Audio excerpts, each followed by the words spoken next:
What's up, Manaverse? My name is Dr. Carlo Serrano. I get to serve here at Mana University. I want to talk to you about being a catalyst. Do you know what a catalyst is?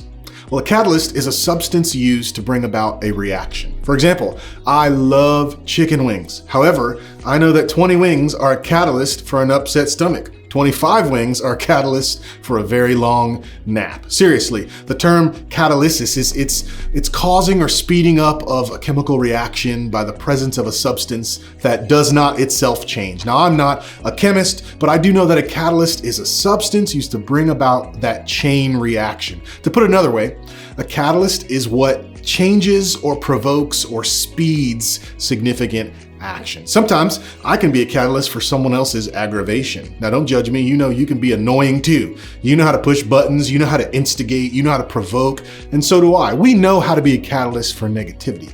However, what if we were catalysts for good?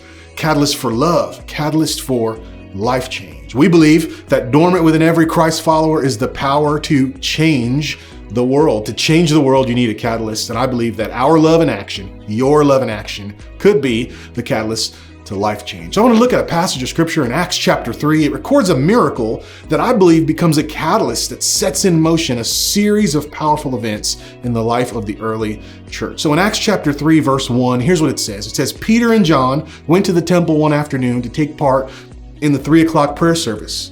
And the temple, at the time it represented exclusion. So they went as was their habit to go pray. But the temple really was a place of division, really. The physically disabled, they were routinely prevented from entering the inner courts of the temple. Of course, those Gentiles or non-Jews, just by law, they weren't allowed in. And of course, Jewish women, they were given some access to the temple area, but only a restricted area. So in Acts chapter 3, this temple had all of the trappings of worship. It had the sacred text, it had the priests, it had the workers, it had the altar, it had the veil. But what we know for sure is it was missing one thing. It didn't have the presence of God. Now, from a Jewish law perspective, we know that because the Ark of the Covenant was taken away earlier on when the people of Israel were put in exile by the Assyrians and by the Babylonians. So this new temple, it didn't have everything that the original one did. So the presence of God really wasn't there. They were going through kind of the motions of temple worship.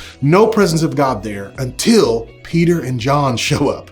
So the first thing we learn in Acts chapter 3 is that healthy habits make a difference. You say, what do you mean? Well, Peter and John had a habit of continuing to go to the temple. Even though they had followed Jesus, they'd seen the resurrected King, he breathed on them and said, receive my spirit. And then they were baptized in his spirit in Acts chapter 2. Yet in chapter 3, they're still going through that practice of daily prayer. That healthy habit of praying regularly, it put Peter and John in a position to do something awesome and to be a part of something awesome. Let me just ask you, are your daily habits and rhythms putting you in the position to see God do something amazing in other people? I would encourage you this week to examine that because your love and action could be the catalyst to life change. I'll talk to you later.